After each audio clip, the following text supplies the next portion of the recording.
어머님 댁에 처음 인사드리러 갔을 때 큰형님 얘기를 참 많이 들었어요. 우리 큰아들은 어릴 때부터 얼마나 똑똑했는지 몰라. 고생해서 공부했더니 의사가 다 됐지 뭐니. 그때는 저도 그냥 와 대단한 집안이구나 싶었죠. 하지만 시간이 지나며 남편에게 이런저런 얘기를 듣게 되었어요.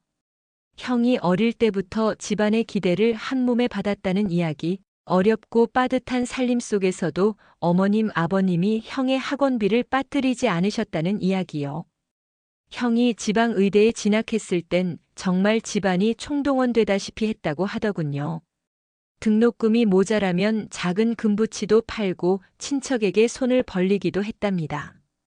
그렇게 형은 결국 의사가 되었고 어머님 아버님은 그걸 두고두고 자랑으로 삼으셨어요. 반면 제 남편은 고등학교 졸업하자마자 바로 취직했어요. 형 대학 등록금 대고 집안 생활비 보태고 그러느라 대학은 엄두도 못 냈다 하더군요. 사실 형보다 공부를 못해서가 아니라 그저 둘 다 대학은 못 보낸다는 집안 형편에 묵묵히 뒷자리로 물러났던 거죠. 형은 공부 잘하니까 대학 가고 나는 돈 벌게. 그렇게 말하던 남편이 참 대견하면서도 마음이 짠했어요. 정작 본인은 한 번도 불만을 털어놓은 적 없었지만 명절 때 형네가 외제차 타고 내려오면 남편은 조용히 창밖만 바라보곤 했죠. 형은 명절 때마다 비싼 선물 챙겨오고 큰며느리는 한 번도 부엌일 하는 걸 본 적이 없어요. 그래도 어머님은 늘 우리 형님네는 바쁘니까 애가 셋이나 되니까 하며 감싸셨죠. 반면에 저는 뭐 하나 빠뜨리면 잔소리를 들어야 했어요. 아마 남편이 둘째라서 저도 그냥 둘째 며느리니까 늘 그런가 보다 하며 살았죠. 가끔은 그런 생각이 들어요. 형이 받았던 그 모든 지원과 관심을 남편이 조금이라도 받았더라면 지금쯤 남편도 얼마나 다른 삶을 살고 있었을까 하고요. 그래도 남편은 참 꿋꿋하게 성실하게 살아왔어요. 형의 그림자 속에서도 단 한 번도 부모님 원망하지 않고 말이에요. 그런 남편의 삶을 옆에서 지켜보며 저도 30년 가까이 묵묵히 함께 해왔어요. 비교당해도 무시당해도 그저 가족이니까 참아야 한다고 믿으며 말이에요. 하지만 언젠가부터 참는 것만이 다가 아니라는 걸 깨닫게 되더군요. 결혼 초엔 다들 그렇게 사는 줄 알았어요. 어머님 말씀 한마디 한마디가 무섭고 부엌에서 허리도 못 펴고 하루 종일 음식하당. 명절이 끝나면 감기 몸살로 며칠을 앓는 것도 그냥 며느리니까 당연한 줄 알았죠. 형님은 늘 늦게 도착하세요. 명절 당일 점심쯤 고운 옷 입고 고급스러운 화장에 비싼 선물을 들고 나타나죠. 아이 셋을 데리고 왔다지만 어머님은 늘 그러세요. 형님은 얼마나 바쁜데 애들 키우며 일도 하려니 힘들지 얼른 들어가 쉬어. 쉬어야 하는 건 나도 마찬가지인데요. 저도 아침 일찍 애들 챙겨서 시장 들러 재료 사오고 어머님 좋아하시는 동태전, 도라지 무침, 고사리 나물까지 정성껏 준비했는데 그걸 이렇게 썰면 못 써. 큰며느리는 그런 거 한 번에 뚝딱 잘만 하던데. 어머님 입에선 형님 칭찬만 나와요. 명절마다 저는 부엌에서 기름 냄새에 절어가며 하루를 보내는데 형님은 방에서 과일 하나 입에 넣으며 웃고 계시죠. 그래도 이해하려 했어요. 형님 댁은 여유로우니까 또 바쁘니까 어머님이 그렇게 더 챙기시는 거라고. 그런데 명절 끝날 무렵 꼭 나오는 그 말. 형님네는 이번에도 용돈을 꼬박꼬박 보내더라. 의사 아들이 다르긴 다르지. 너네는 둘이 맞벌이면서 왜 그렇게 쪼들리니? 애들 학원비라도 좀 줄여야 하는 거 아니야?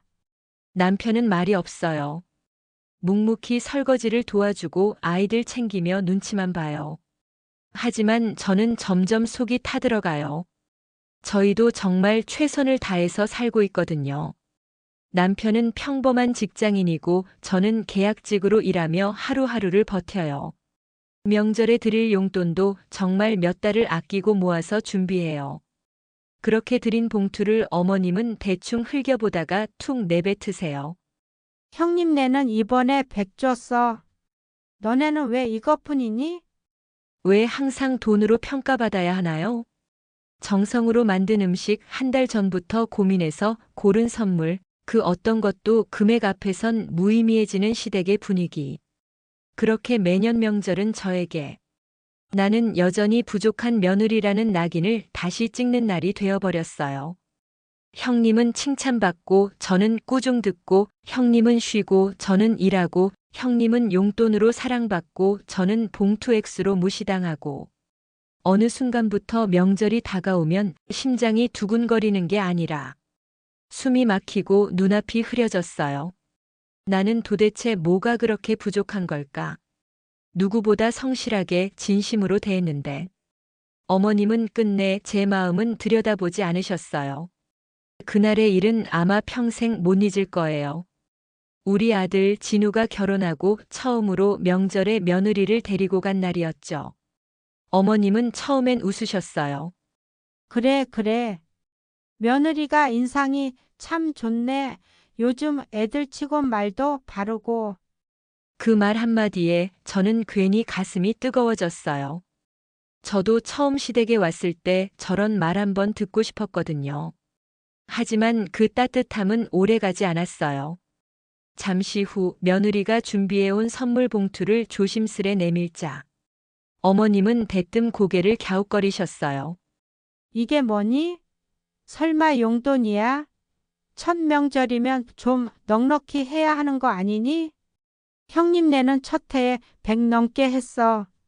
너희 집은 사돈댁이 별로 안 도우시나? 며느리 아이 얼굴이 하얗게 질렸어요. 저는 놀란 마음에 얼른 중간에 끼어들었어요. 어머님, 요즘 젊은 애들이 어디 그 여유가 있어요? 직장 다닌 지 얼마 안 됐고 신혼살림에 돈 쓸 때도 많잖아요. 하지만 어머님은 날카롭게 대답하셨어요. 아니, 그러면 뭐하러 결혼을 해? 며느리 하나 얻었으면 제대로 얻어야지.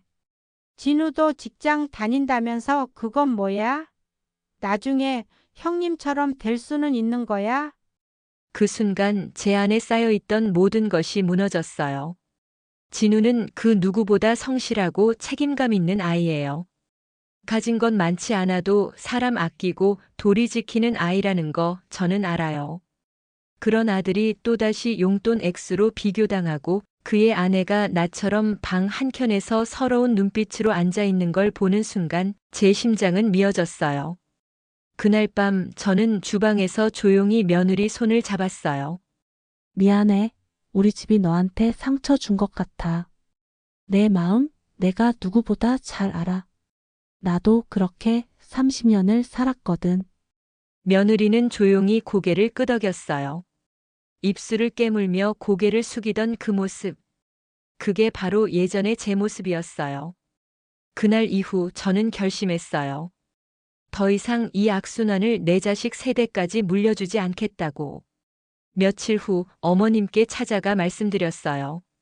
어머님, 이번 명절을 마지막으로 저는 시댁 행사에 더 이상 참여하지 않겠습니다. 저는 30년 동안 며느리로서 할 수 있는 건 다 했어요. 하지만 그 노력은 언제나 돈 앞에서 무시당했고 비교당했습니다. 어머님은 말이 없으셨어요. 그 고요한 침묵 속에서 저는 담담히 말을 이었죠. 이제 저는 제 며느리만큼은 그런 서러움 겪게 하지 않을 겁니다. 제가 겪은 모든 일들이 누군가에겐 당연한 일로 남지 않게 하려면 저부터 멈춰야 한다고 생각해요. 그렇게 저는 돌아섰어요. 돌아서면서 제 마음 한켠이 시리도록 아렸지만 어쩌면 처음으로 제 자신에게 떳떳한 선택이었어요. 그날 밤 남편이 조용히 제게 말했어요. 미안해. 그동안 너 혼자 다 감당하게 해서. 저는 고개를 저었어요. 아니야. 나도 말하지 않았으니까. 그냥 참는 게 미덕인 줄 알았어. 그리고 그날 이후 저는 며느리에서 한 사람의 나로서 살아가기 시작했어요. 지금도 명절이 다가오면 어딘가 씁쓸해요. 하지만 더는 울지 않아요. 나는 나를 지켜냈고 내 며느리도 나처럼 울지 않아도 되니까요.